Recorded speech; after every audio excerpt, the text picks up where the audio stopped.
Aku di dengan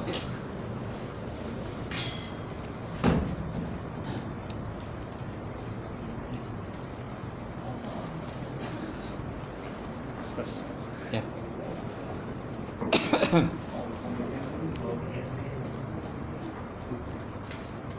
Baik. Kita mulakan kuliah malam ini dengan sama-sama membaca umul kitab.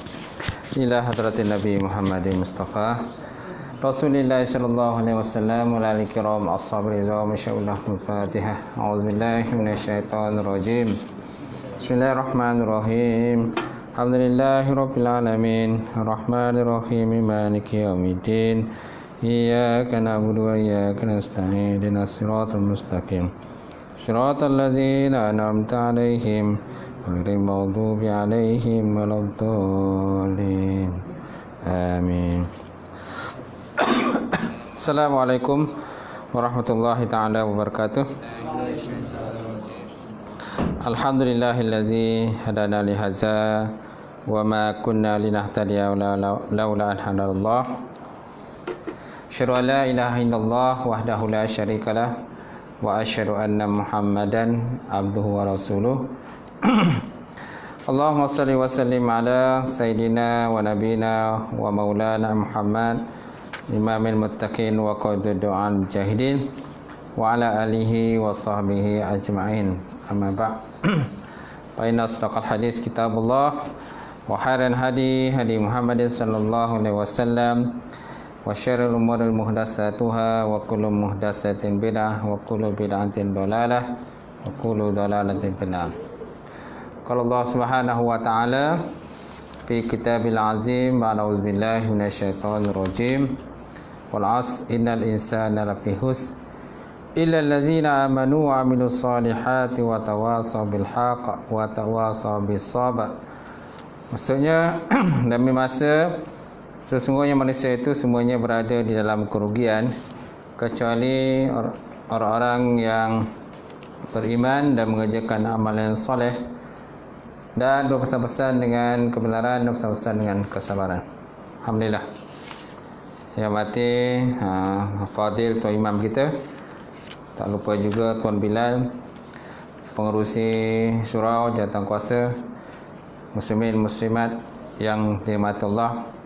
Alhamdulillah, kita panjatkan puji dan syukur kepada Allah Ta'ala kerana dengan izin Allah sekali lagi kita dapat bersama malam ini untuk kita sambung kitab kita lah, Sifat 20, suatu pengenalan asas malam ni. Baik. Kita dah berada muka surat 9 kan? Muka surat 9.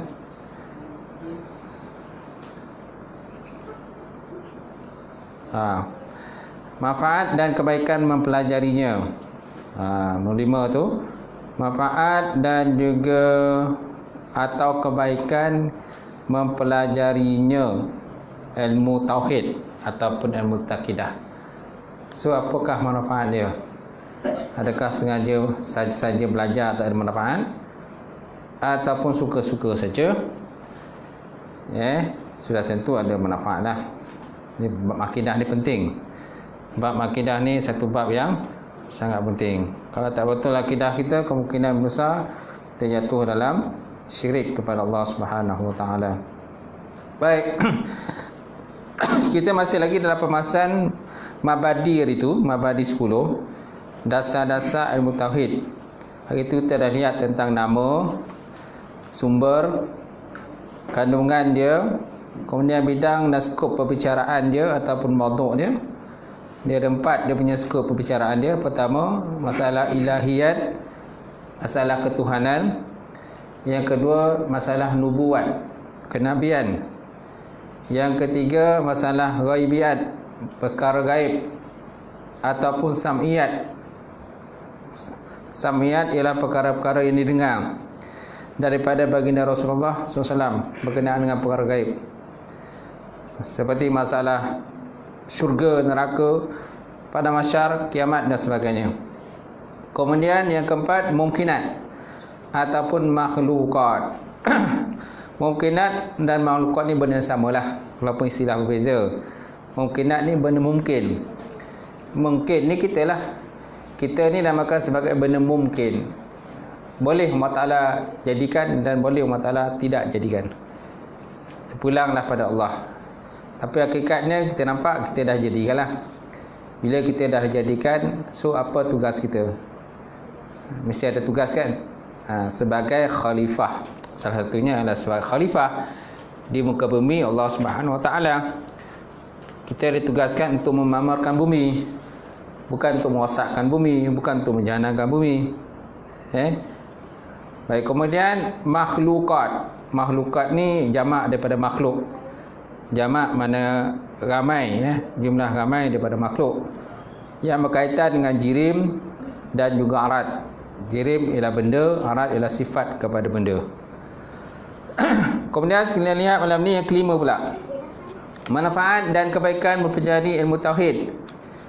Pertama atau A, mengenal Allah Subhanahu Wa Ta'ala ataupun ma'rifatullah, dan yakin kepada para rasul, para nabi, para anbiya dan sebagainya. Itu tujuan, tu kebaikannya lah. Dengan belajar tauhid ni kita dapat mengenal Allah Ta'ala. Kalau tak belajar tauhid, kita pun mungkin jahil lah, tak dapat nak kenal Allah. Dia dapat kenal benda lain dia. Hantu syaitan dia dapat kenal, iblis dapat pula dia kenal dia, tapi Tuhan dia tak dapat kenal. Kemudian mendapat kebahagiaan di dunia dan di akhirat. Itu yang paling baik lah, yang paling bagus. Itu matlamat sebenarnya yang bertauhid ni, supaya kita ni selamat kita punya akidah, supaya kita ni jangan menyekutukan Allah Subhanahu Wa Ta'ala. Kita jangan merupakan Allah Ta'ala dengan sesuatu, ataupun kita menganggap satu kuasa lain lebih hebat daripada kuasa Allah. Kuasa hantu, kuasa iblis, syaitan dan sebagainya. Sebabnya ada manusia yang menyembah selain daripada Allah Ta'ala, menyembah patung berhala, menyembah tok pekong, menyembah bukit, menyembah batu, menyembah busut, menyembah mambang si mambang kan. Mambang tanah, mambang bukit, mambang hantu, mambang belang-belang, macam-macam mambang lah. Mambang janda tak ada lah. Mambang janda tak ada. Itu yang buat sendirian. Okay. Janda di mambang kan lain. Janda tu dah dianggap macam mambang pula. Kalau dah janda anggap mambang tu, jadi penipuan dia hanya pada janda tu lah. Dia tak ingat benda lain dah. Kalau tak nampak janda tu kat masa tu, tak tahulah dia makan tidur tak lelap kan, mandi tak basah, makan tak kenyang, kerana diingatkan kepada janda yang mambang tadilah. Baik.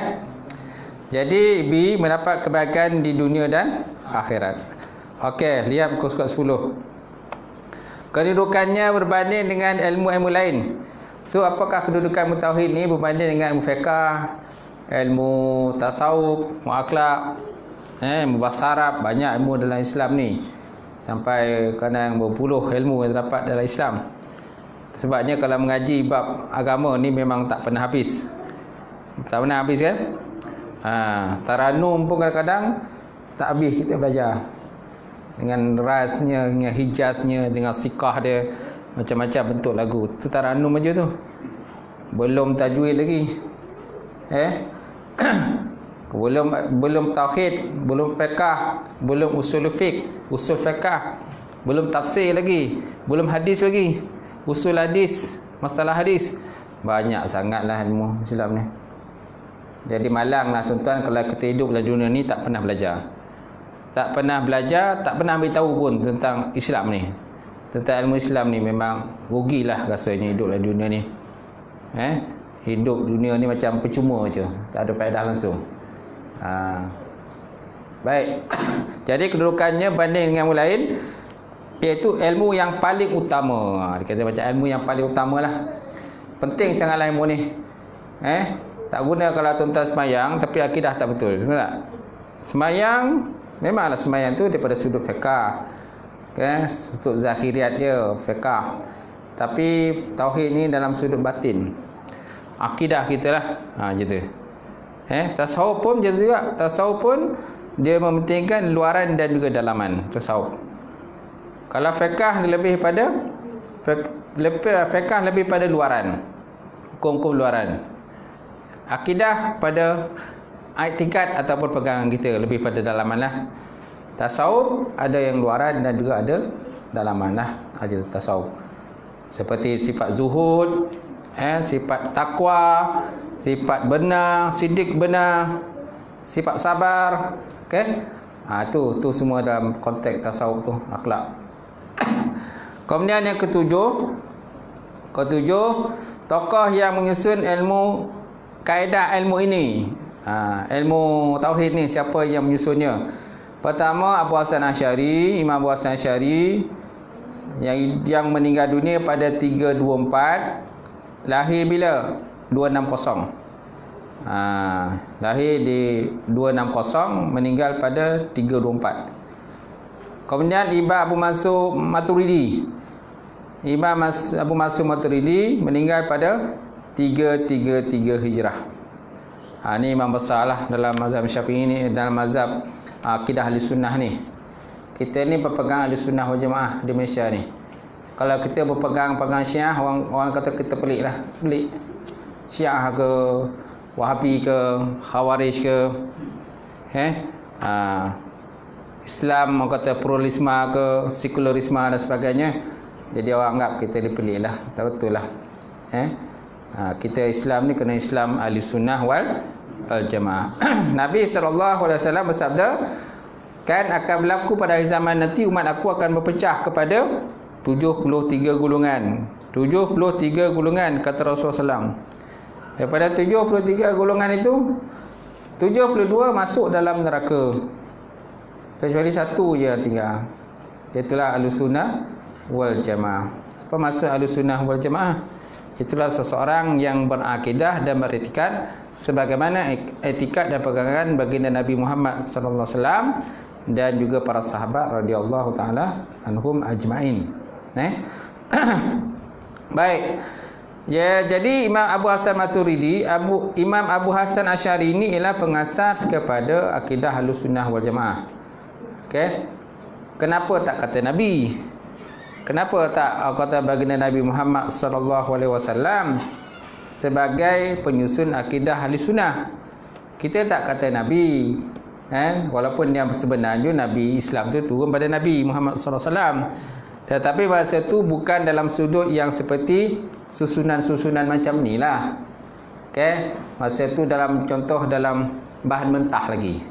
Benda yang turun pada Nabi masa tu dalam bentuk bahan mentah. Kan, bercampur antara fiqh, tasawuf, akhlak, kan, usul fiqh, tafsir, hadis. Semua tu bercampur-campur lagi pada zaman Nabi Muhammad sallallahu alaihi wasallam. Kemudian bila Nabi dah wafat, barulah para ulama ni susun, kan, pecah-pecahkan.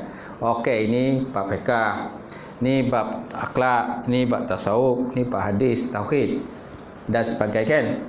Jadi kita nampaklah, jadi senanglah kita nak belajar. Dia dah siap susunnya tu. Kalau kau nak belajar tauhid, okey, ni tauhidnya, ni pecahan tauhid. Kalau kamu nak belajar tentang fiqh, okey, ni pecahan fiqh, bab ibadat, fiqh, bab wuduk, bab semayang, bab haji, bab zakat, bab menakahat, nikah kahwin, bab hudud, kan? Tu dalam bab fiqh lah tu. Okay, kemudian kalau kita nak belajar tentang tasawuf, belajarlah tasawuf lah. Tahalli lah, tajalli lah. Apa lagi? Cerita sifat sabar, sifat benar, sifat takwa benar, adab-adab makan, adab berjalan, adab dengan guru, adab dengan orang lebih tua daripada kita, adab bersahabat. Tasawuf ni lebih pada bab adab. Adab kita dengan makhluk dan adab kita dengan Allah Subhanahu wa taala pun ada adab juga. Macam tu. Jadi Imam Abu Hasan Asy'ari ini ialah orang yang menyusun akidah Ahlussunnah itu dalam bentuk yang ada susunan dia. Cantik susunan dia. Kat situlah kita kena belajarlah. Kan? Sifat 20. Disusunlah pertama wujud, qidam, baqah, muhalabat ta'ala al-hawadis sampailah habis. Kemudian sifat mustahil, kemudian susun pula sifat harus, kemudian sifat wajib pada Nabi, sifat wajib mustahil pada Nabi, dan seterusnya tuan-tuan. Baik, siapakah Imam Abu Hasan Asy'ari? Imam Abu Hasan Asy'ari keturunan daripada Sayyiduna Abu Musa Asy'ari seorang daripada sahabat Nabi SAW. Seorang daripada sahabat Nabi SAW. Dalam ayat Quran ada satu surah, saya tak ingat surah apa, ada sebutkan di situ bahawa ya ayyuhallazina amanu may yattadda minkum an dinihi fasawfa ya'tillahu biqaumin. Tersilap saya surah Al-Maidah. Ya ayyuhallazina amanu may yattadda minkum an dinihi fasawfa ya'tillahu biqaumin yuhibbuhum wa yuhibbuna azillatin 'alal mu'minin wa 'izzatin 'alal kafirin yujahiduna fi sabilillah wa la yakhafu lawmata laim. Maksudnya, wahai orang-orang yang beriman, barang siapa yang murtad daripada agamanya ataupun keluar ataupun orang meninggalkan agamanya, fasawfa ya'tillah biqaumin, maka Allah Ta'ala akan mendatangkan satu kaum yang lain. Yuhibbuhum wa yuhibbuna, mereka mencintai Allah Ta'ala dan Allah Ta'ala mencintai mereka. Azillatin 'alal mu'minin ma'izzatin 'alal kafirin, mereka bersifat lemah lembut terhadap orang beriman dan bersikap keras terhadap orang-orang kafir. Yujahiduna fi sabilillah, dan mereka berjihad pada Allah Subhanahu wa taala. Jadi ketika ayat ni turun tuan-tuan, jadi ada di kalangan sahabat tanya dengan Nabi, "Ya Rasulullah, siapakah ini maksudkan dengan ayat kan ayat yang tadi apa tadi fasawfa ya'tillahu biqaumin yuhibbuhum wa yuhibbuna." Mereka mencintai Allah Ta'ala dan Allah Ta'ala mencintai mereka. Siapakah kaum itu? Maka Nabi SAW pun menunjukkan kepada tangannya kepada Abu Musa Asy'ari. Maka Nabi kata, hum qaumun haza, hum qaumun haza, mereka itulah kaum ini. Kaum ini mana kaum yang daripada jurusan daripada Abu Musa Asy'ari lah, ditunjuk pada Abu Musa Asy'ari.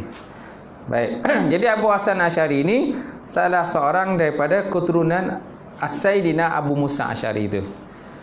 Dia daripada jalur itulah. Itu sebabnya kita kena ikut akidah yang dipegang oleh Abu Hasan Asy'ari dan juga Abu Mansur Maturidi. Baik, kemudian lahir di Basrah pada tahun 260 Hijrah. Hidup di akhir pemerintahan Imam Al-Ma'mum dan awal pemerintahan Al-Mutawakkil daripada Daulah Abbasiyah. Daulah Kerajaan Abbasiyah. Dia mula tu zaman Nabi lah. Bila Nabi dah wafat, maka masuk zaman Khalifah kan Amirul Mukminin. Kan Amirul Mukminin Umar, Osman, Abu Bakar, Umar, Osman, Ali kan. Bila mereka dah tak ada, maka digantikan dengan Khalifah Bani Umayyah. Khalifah Bani Umayyah. Bila Khalifah Bani Umayyah dah tak ada, ditukar dengan Khalifah Daulah Abbasiyah. Daulah Abbasiyah. Jadi tuan-tuan, Abu Hasan Asy'ari ini dihidup pada zaman kerajaan Daulah Abbasiyah, iaitulah di awal pemerintahan kerajaan daripada Khalifah Al-Ma'mum sampailah kepada awal pemerintahan Khalifah Al-Mutawakkil billah. Baik. Jadi ayahnya meninggal semasa beliau masih kecil. Setelah ayahnya meninggal tuan-tuan, ibunya dikahwini oleh seorang ulama juga lah, namanya Abu Ali Al-Jubai. Abu Ali Al-Jubai. Abu Ali Al-Jubai ini dia berpaham Mu'tazilah. Dia bukan paham Sunnah wal Jamaah. Macam mana dikatakan faham Mu'tazilah? Mu'tazilah ini satu pahaman yang meletakkan akal lebih tinggi daripada Al-Quran dan hadis Rasulullah sallallahu alaihi wasallam. Akal lebih tinggi daripada hadis dan Quran. Itu dikatakan orang berpahaman Mu'tazilah. Tapi berbeza kita faham Sunnah ni. Yang paling tinggi Quran dan hadis lah. Akal hanya digunakan untuk memahami Al-Quran dan sunnah Rasulullah SAW. Bukan akal tu letak di atas. Akal memanglah penting. Tak ada akal macam mana? Kita nak jadi menantu orang, kita nak jadi menantu orang kan. Okay. Jadi bakal pak mentua kita test lah. Kan test, tanya kerja kat mana, buat apa. Mungkin kadang-kadang dia buat teka-teki ke, suruh jawab. Tahu tak? Jadi kalau kita ada akal, kita boleh jawab lah. Oh, pandai bakal menentu aku ni. Layaklah jadi menentu kan. Test dulu kan. Tak test lah macam mana lah kan. Baik, tu dikatakan orang yang ada akal. Dalam Quran ada perkataan ulul albab. Pernah dengar tak ulul albab? Ulul albab itu maksudnya orang yang diberikan akal yang sempurna oleh Allah Subhanahu Wa Taala. Kerana akal ni pelbagai bentuk juga. Ada akal digunakan untuk benda yang tak elok pun ada. Ada akal digunakan untuk benda yang baik. Okey. Walaupun digunakan untuk benda yang tak elok pun dikatakan orang itu berakal jugalah. Tapi akal yang salah gunakan. Salah gunakan. Akal digunakan untuk menipu orang, mencuri orang. Tak akal lah tu. Besar akal dia kan. Panjang akal tapi sebenarnya dalam konteks dia nak menipu orang lain. InsyaAllah tuan-tuan. Yang berita yang surah khabar ini, tak silap tu jemaah haji kan. Jemaah haji yang terpaksa balik. Terpaksa balik dari tak dapat nak tunaikan haji lah. Kerana masalah visa. Rupanya visa tu dah ada nama orang lain pula. Saya pun tak tahu macam mana. Kan? Sian lah tu. Tu kesannya pula kalau pergi secara pergi dengan swasta ni. Baik. Malu tu malulah nama je tu. Itu satu ujian jugalah. Ujian daripada Allah Ta'ala. Betul tak? Masuk pula Surabaya pula kan. Malu lagi kan. Dah lah malu balik. Sampai ke rumah orang pun tengok kan. Tak jadi kau dah pergi. Kau dah sampai ke mana dah kan. Dah sampai dah ke sana dah. Tapi tak dapat nak tunaikan haji. Buat kenduri. Masya Allah tuan-tuan. Ni orang yang buat kerja tu mengakal lah tu. Diakal orang tu kan. Diakal, ditipu orang tu. Panjang lakar tu. Tak tahulah macam mana. Baik. Kemudian setelah ayah meninggal, ibunya dikahwin dengan Abu Ali Al-Jubai. Dia ni seorang tokoh aliran Mu'tazilah. Kesan didikan ayah tirinya, beliau pada awalnya pernah menjadi tokoh aliran Mu'tazilah sebelum kembali kepada paham Ahlussunnah wal Jamaah. Kemudian dia ni menulis lebih kurang daripada tak kurang daripada 90 buah kitab, masya-Allah. 90 buah kitab. Kita satu kitab pun tak tertulis. Tulis dia banyak tapi tulis benda lain lah. Tulis dalam WhatsApp. Dalam WhatsApp komen tu komen ni lah, rajin mengomen kan. Tapi nak tulis buku ni memang tak ada masalah Ustaz. Sibuk betul lah. Tapi tak ada masa pun tengok tu tuan, ulama-ulama dulu tu kan. Tak ada masa, sibuk pun masih lagi mampu menulis sampai 90 buah kitab. Masya-Allah tuan. Masya-Allah, hebat. Tetapi yang sampai pada kita hanya 3 buah saja. Iaitulah kitab Al-Ibanah an Usul Ad-Diyanah. Maksudnya tentang pemikiran pokok keagamaan mengikut fahaman Ahlussunnah wal Jamaah. Yang kedua kitab Al-Luma'. Kitab Al-Luma' maknanya kitab yang mengumpulkan hujah-hujah daripada Quran dan hadis untuk menolak fahaman ataupun akidah-akidah yang salah tak betul.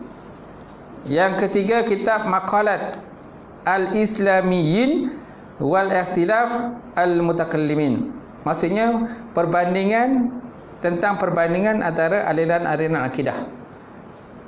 Dan beliau meninggal dunia pada tahun tuan 324 Hijrah. 324 Hijrah tuan. Okey. Ni hebatnya lah.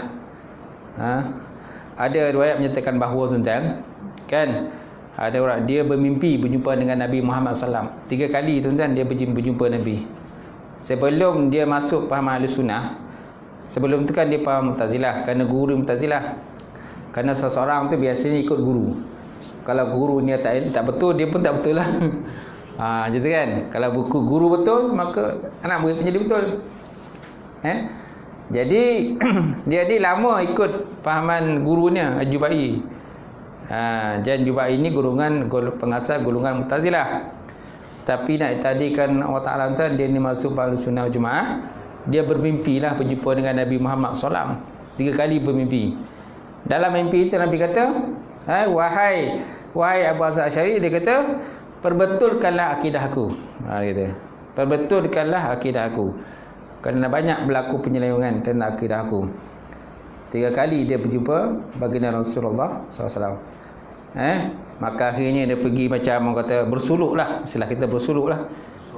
Bersuluk kan, memencilkan diri kan, dengan dia memendajat kepada Allah Ta'ala dan seterusnya lah.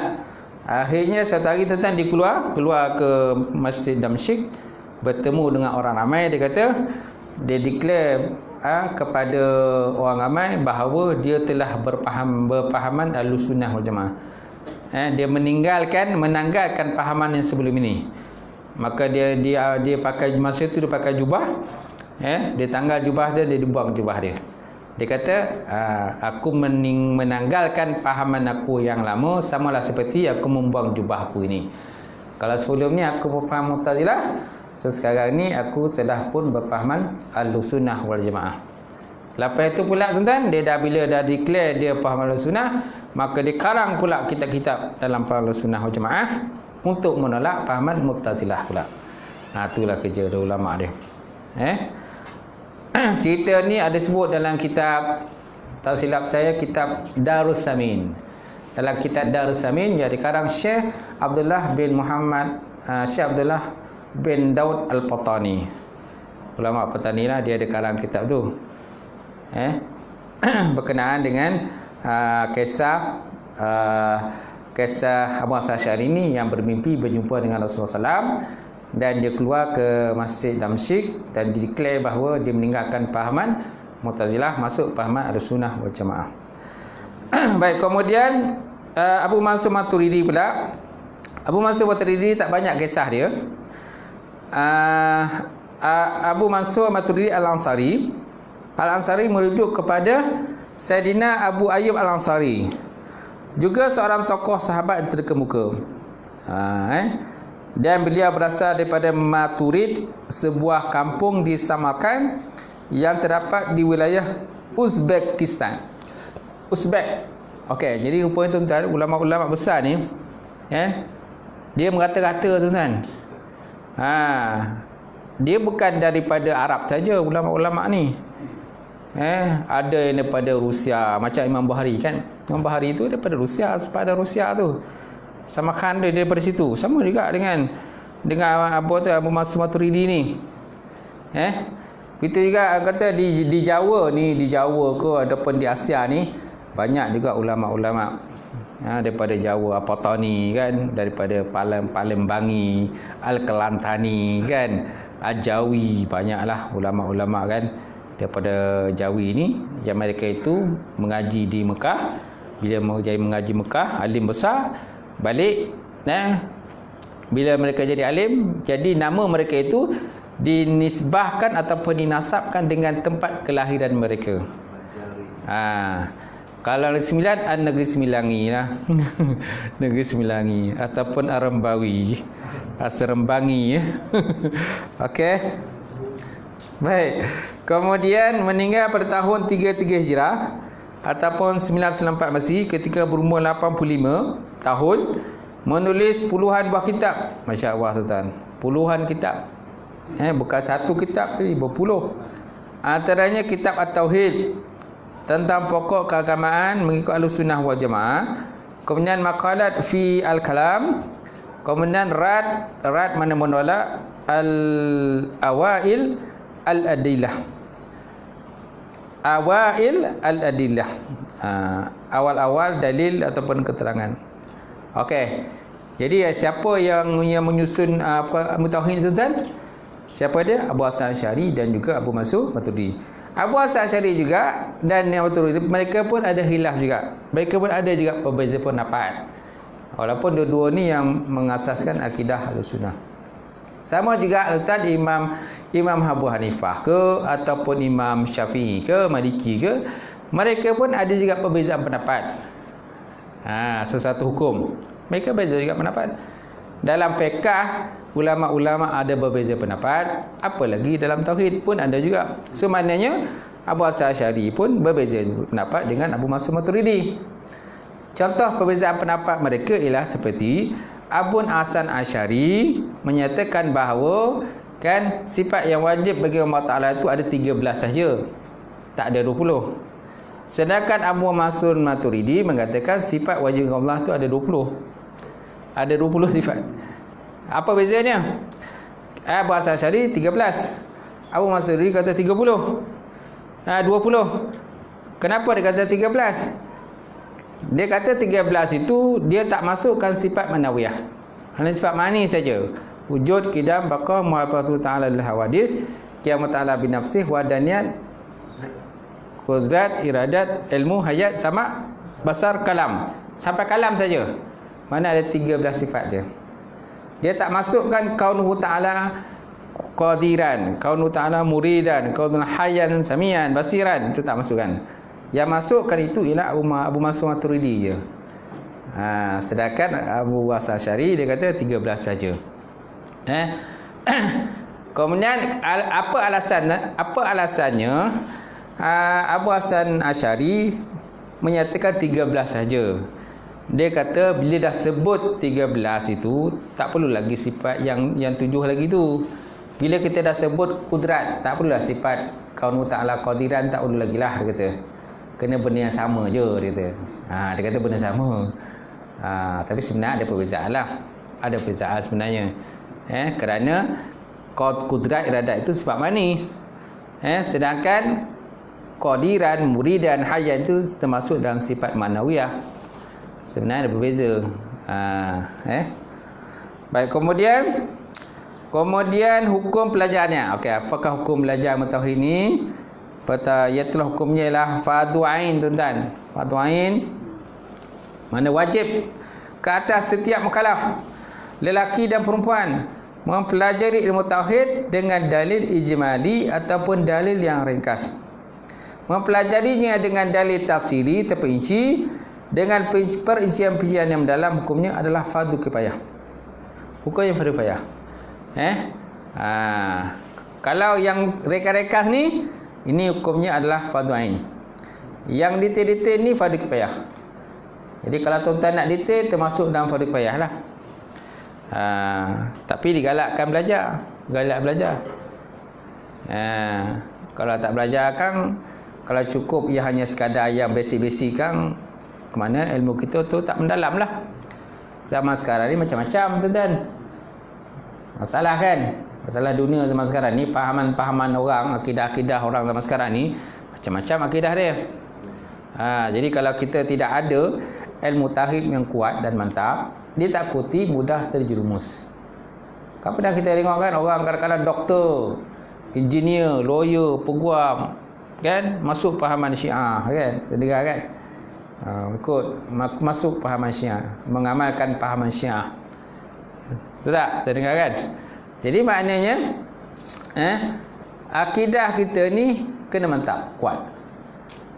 Kalau hanya sekadar nak belajar untuk dapat doktor, engineer, tapi belajar tauhid kurang pun, dia takuti kita mudah terjerumuslah dalam pahaman ataupun akidah yang tak betul. Sebabnya kena banyak membelajar, kena mengaji, kena banyak berguru. Mana kita dengar ada mengaji, belajar, pergilah dengar. Kalau boleh guru ni jangan seorang. Tengoklah imam-imam besar, tuan-tuan, berguru, beratus-ratus guru. Imam Bukhari tengok, beratus guru dia. Pergi kata musafir, beribu kilometer musafir cari guru. Daripada satu guru ke satu guru kan. Belajar sampailah menjadi seorang imam yang hebat. Baik. Kemudian yang ke-9, so kelebihan dan keutamaan belajar ni. Apakah kelebihan keutamaannya, tuan-tuan? ilmu yang paling mulia dan asal kepada segala ilmu yang lain. Perbicaraan dia juga mulia kerana membicarakan tentang Allah Subhanahu Wa Taala dan juga baginda Rasulullah sallallahu alaihi wasallam. Okey. Kalau di belakang disebutlah 4 benda skop perbicaraan ilmu tauhid. Pertama apa? Ilahiyah. Ilahiyah perkara-perkara berkenaan dengan Tuhan, ketuhanan. Yang kedua nubuat, kenabian. Yang ketiga ghaibiyat, perkara-perkara gaib dan sam'iyat. Sam'iyat ni perkara-perkara gaib yang didatangkan daripada baginda Nabi Muhammad SAW. Kemudian yang keempat perkara-perkara mumkinan ataupun makhlukat, jirim, arad dan sebagainya lah. Itu benda skop 4 skop perbincangan dalam bab ilmu tauhid. Kemudian yang ke-10, apakah matlamat akhir? Matlamat akhir kita belajar tauhid ni dapat membezakan antara akidah yang benar dan juga akidah yang tak benar. Yang sesat dengan yang tak sesat. Yang sahih dengan yang batil. Yang sahih dengan yang batil. Al-hakun, kan, yang benar lawannya al-batil. Dalam Quran kan biasa kita jumpa perkataan al-haq. Wa qul ja'al haq. Wa qul ja'al haq wa zahaqal batil. Innal batina kana zahuqa. Wa qul ja'al haq, kata oleh Muhammad apabila telah datangnya kebenaran. Wa qul ja'al haq wa zahaqal batil, dan batil pun binasa. Rosak. Innal batina kana zahuqa. Sesungguhnya batil itu dia akan rosak, musnah dan sebagainya. Jadi perkataan hakun ini kan bermakna benar dalam konteks akidah. Hakun. Lawan hakun ialah batilun. Ada lagi 2 perkataan yang juga bermakna benar. Mana dia tuan-tuan? Antara perkara benar ialah sidikun. Sidikun bermakna benar, kan? Lawan sidikun ialah kazibun. Kazib, bohong. Kazib ialah bohong. Okey. Apa lagi perkataan benar, tuan? Benar dalam yang biasa kita dengar lah. Hakun benar, sidikun benar, sawabun benar, sod waw alif ba sawab benar juga. Tapi sawab biasanya tak digunakan untuk benda akidah. Bab akidah digunakan perkataan hakun, yang lawannya batil.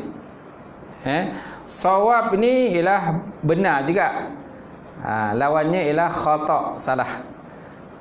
Biasa kalau orang tu contoh cakap benar, kita sawab atau sahih lah. Ataupun contoh cikgu menanda kata latihan pelajar. Cikgu ataupun guru menanda latihan pelajar. Cikgu buat latihan, kemudian pelajar jawab. Kan bila dah jawab, kemudian cikgu pun cek mana yang benar tu, dia katakan sawab. Sawab benar. Yang salah tu khata'. Salah dia kan? Salah. Okey. Kemudian sidikun benar. Ini benar dalam konteks percakapan harian. Nabi bersifat sidikun benar. Lawannya ialah kazib, bohong. Lawannya ialah kazib, artinya bohong. Itu juga dengan perkataan haddasa pun juga bermakna hadasa, cakap lah. Biza haddasa kazaba. Apabila dia cakap maka dia berbohong. Iza haddasa kazaba. Ciri-ciri orang munafik ni ada 3 lah. Ciri orang munafik ada 3. Pertama, iza haddasa kazaba. Bila dia berkata-kata maka dia bohong. Wa iza wa'ada akhlafa. Bila dia berjanji dia mengkhianati janji. Yang ketiga, iza utmina khana. Bila dia amanahkan dia ingkar kepada amanah. Kan? Dia tidak amanah. Dan yang keempat, wa iza khasama fajara. Apabila dia berbantah-bantah, dia melewati daripada had perbantahan. Ada satu riwayat menyatakan dia ada tambah lagi lah, iza khasama fajara. Tapi yang asalnya tanda munafik ni 3 lah. Apabila cakap berbohong, bila dia berjanji dia mungkir janji, okay? Janji kan main lagi kan, Nak pelihara biasa time pelihara lah. Nak pelihara semua berjanji. Lepas tu tak ke mana, janji tak mana, semua tak ke mana. Okey. Wa iza wa'ada wa akhlafa. Apabila dia berjanji, dia mungkin janji. Dan yang ketiga, apabila dia amanahkan, maka dia mengkhianati amanah. Ni tanda munafik. 3 tanda orang munafik. Okey. So kalau satu aja dia ada, dua tak ada, belum lagi lah. Tapi dah mirip-mirip ke sana lah. Mirip-mirip tanda munafik lah tu. Contohnya dia cakap je dusta, tapi berjanji dia tak mungkin janji. Ataupun bila dia amanahkan, dia tak mengkhianati mana. Dia tak mengkhianati mana. So maknanya dah ada lah tanda tu satu. Walaupun dua tu tak ada. Walaupun satu tu dah ada, dah boleh juga menterjumus kepada dah munafik jugalah. Kerana tanda munafik ni sebenarnya 3 tanda dia. So mana kalau satu baru ada, belum munafik lagi, tapi dah mirip-mirip ke sana lah. Dah mirip-mirip ke munafik dah tu. Macam tu. Dah mula-mula lah ke sana tu. Tahu tak? Kerana biasa ni manusia ni kadang tak cukup satu. Setiap benda manusia ni kalau bagi dia tak cukup satu. Semua kadang dia nak 3 kan. Nak kahwin pun kadang-kadang nak 3, nak 4, tak cukup satu. Tak cukup satu kan. Itu biasa letaknya. Itu biasa kan. Biasalah tu. Lelaki tu tak. Masya-Allah. Baik. Antara berani yang tak Berani tak berani lah.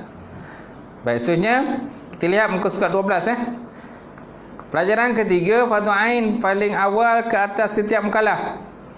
Soalannya, apakah yang menjadi fardu ain paling awal ke atas setiap mukallaf? So jawapannya, fardu ain yang paling awal kepada setiap mukallaf, sama ada lelaki atau perempuan, ialah mengenal Allah Subhanahu Wa Taala dengan mengetahui apa yang wajib bagi Allah, apa yang mustahil bagi Allah, dan apa yang harus bagi Allah Subhanahu Wa Taala, dan apa yang wajib pada Rasul, yang mustahil pada Rasul, dan yang harus kepada Rasul. Okey. Baik, apa dikatakan fardu ain? Okey, ada orang dia tak tahu fardu ain ni apa, benda mendatang ustaz. Kemudian mukallaf. Ada yang tak tahu mana mukallaf. Apa benda mukallaf? Pernah dengar ustaz kata. Pernah dengar mukallaf ni. Bukan mu'alaf lain, mukallaf lain. Kadang dia tak boleh bezakan mukallaf dengan mu'alaf.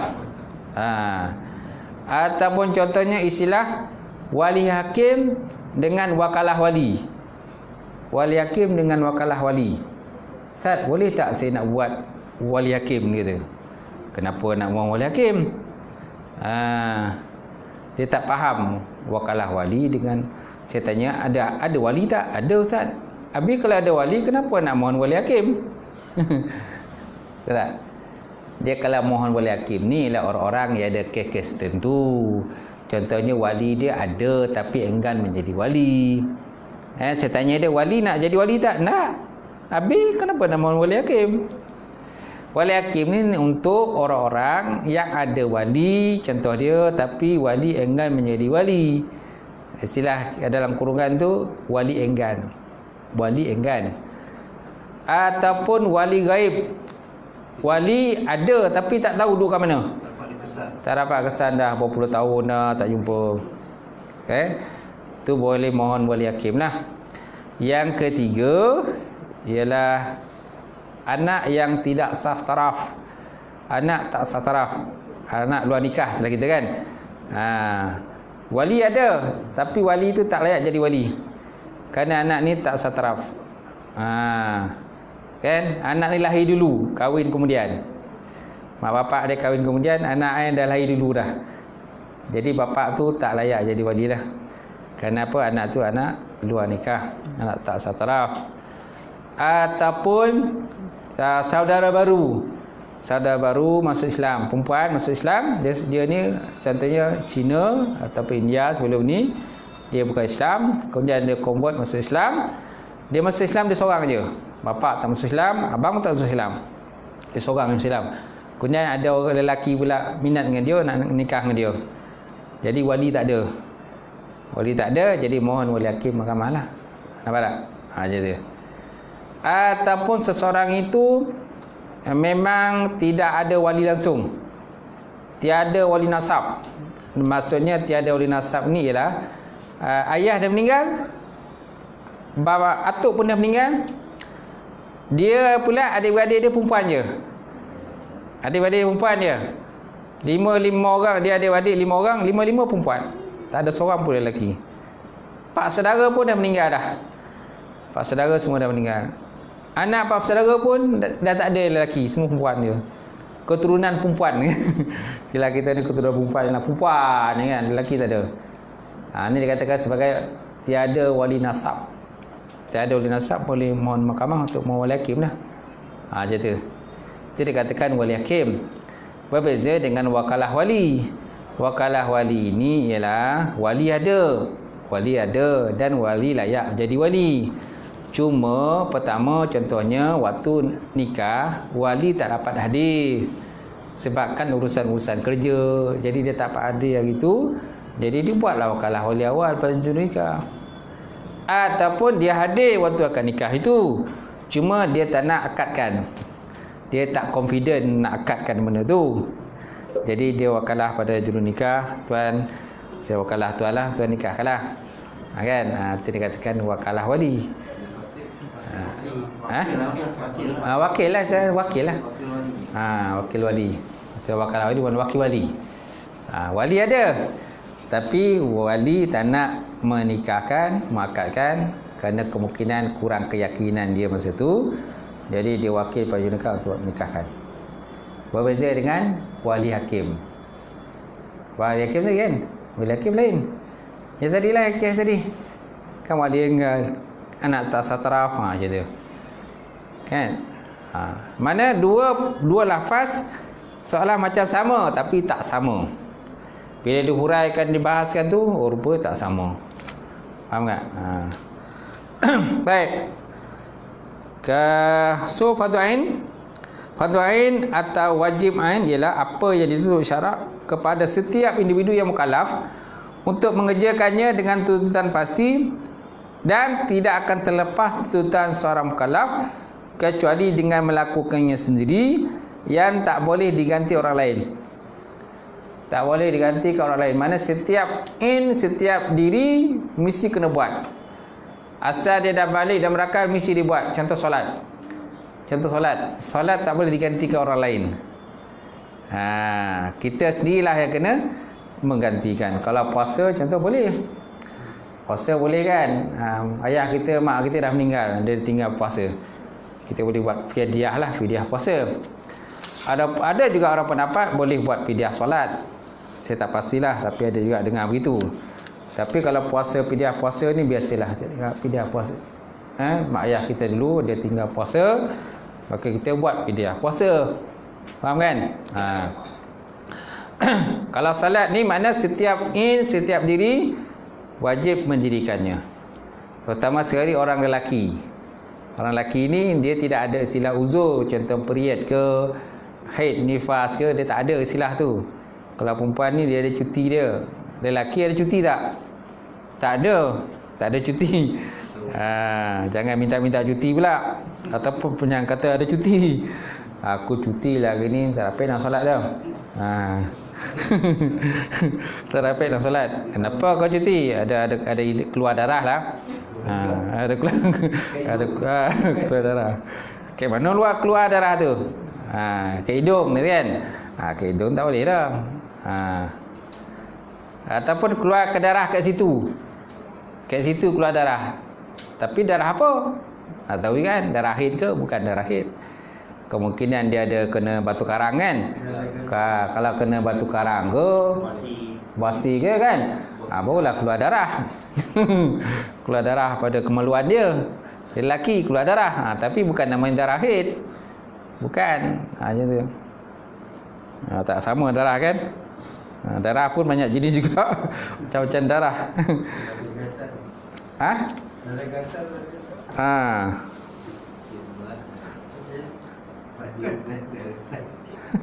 Baik, berseterusnya fardu kifayah.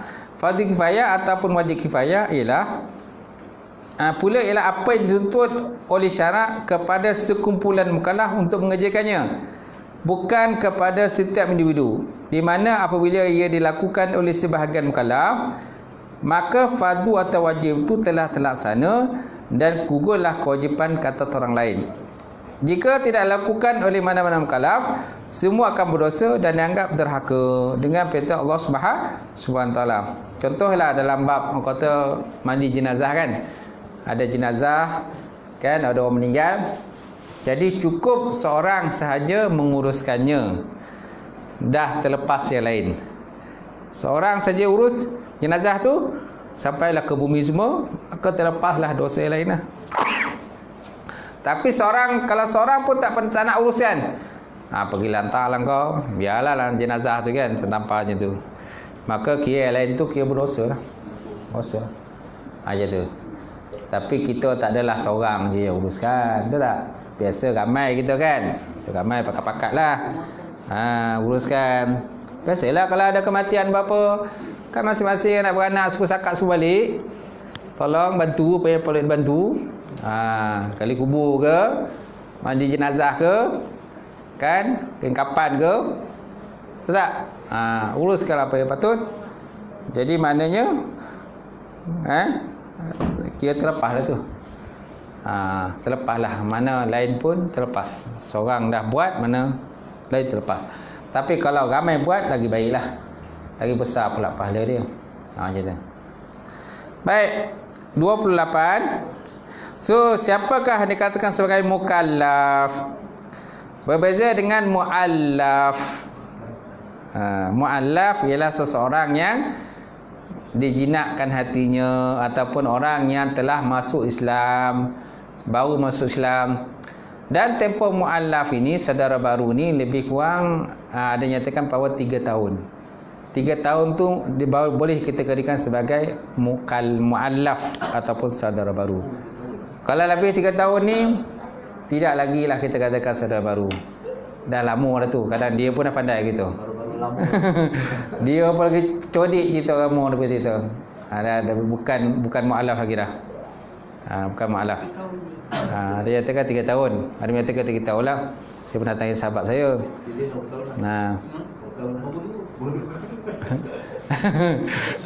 3 tahun mana dikatakan sebagai mu'alaf.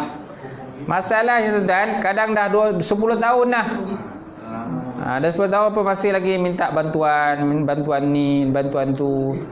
Dengan kata dia mu'alaf, dia saudara baru. Tapi dah lama dah saudara baru. Kalau dah lama tu tak boleh lah, tak payah kita saudara baru lah. Sebab dia dah lama, sepatutnya dia dah faham tentang Islam ni.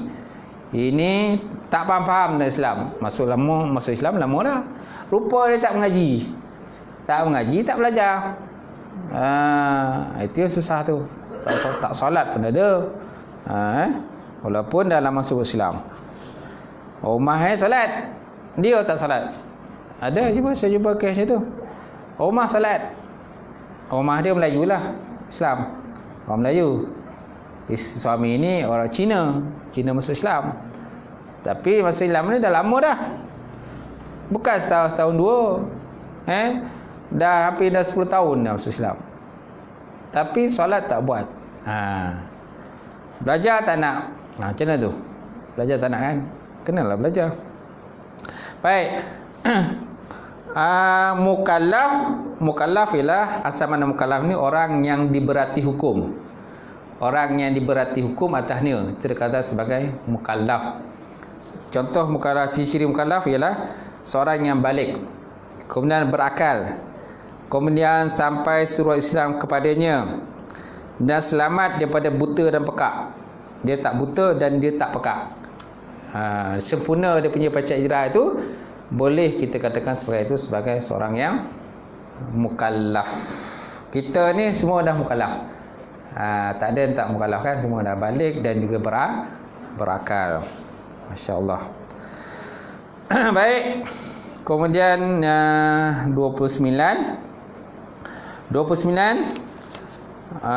kan dia kata tadi, mengetahui apa yang wajib, mustahil dan harus bagi Allah Ta'ala, Maksudnya hendaklah diingatkan bahawa adalah tidak dituntut sama sekali untuk mengetahui hakikat zat Allah Ta'ala, kerana perkara yang baru, muhdas, tak mungkin mengenal hakikat Allah Ta'ala yang qadim.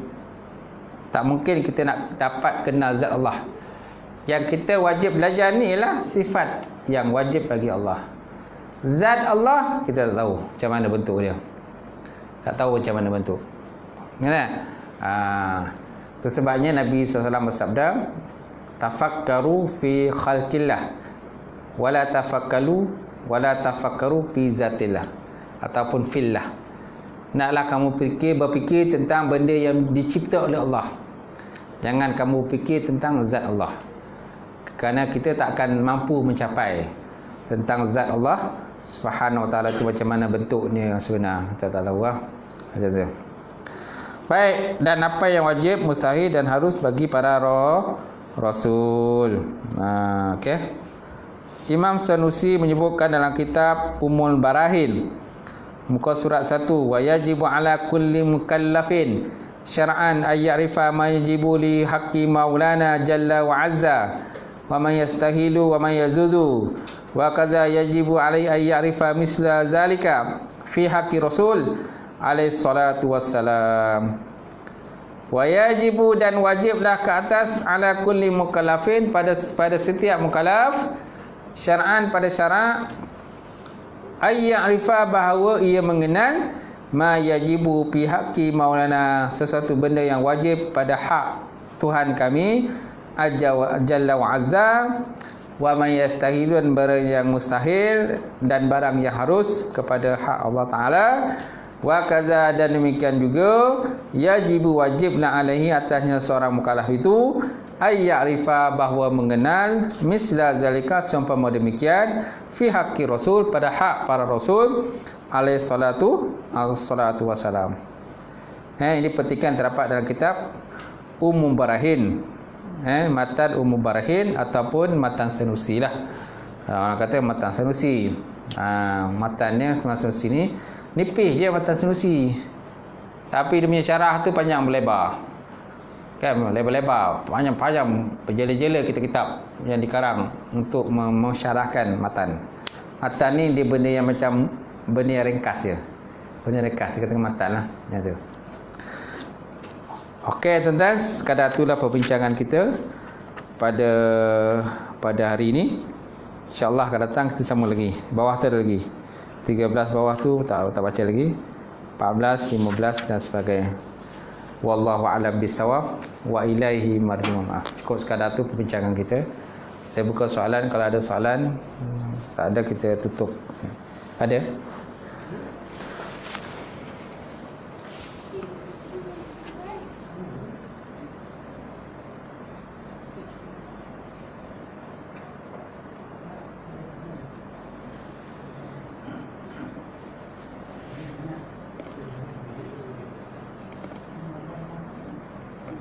Tak ada?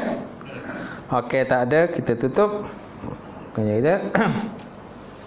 Auzubillahi minasyaitonirrajim. Bismillahirrahmanirrahim. Alhamdulillahirabbil alamin wassalatu wassalamu ala asyrafil mursalin wa ala alihi washabbihi ajmain. Allahumma zidna ilman nafi'a wa yaqinan salika wa ma'lum taqabbala wa askan halalan mubarakatan katsira. Wasiyana fata ya alim nawilana qulubana bi nuri ma'rifataka wa aftah lana futuh arifin. Allahumma faqqihna fid din, Allahumma faqqihna fid din, Allahumma faqqihna fid din, Allahumma ja'al hadza jam'an marhuma wa tafarruqana min ba'di tafarruqan ma'suma. Allahumma inna na'udzubika min ilmin la yarfa' wa min nafsin la tashba' wa min qabrin la yasha' wa min du'ain la istajaba laha ya arhamar rahimin. Rabbana atina fid dunya hasanah wa fil akhirati hasanah wa qina azabannar. Subhana rabbika rabbil izzati amma yasifun wa salamun alal mursalin. Alhamdulillahi rabbil alamin. Taqabbalallahu minkum. Okay.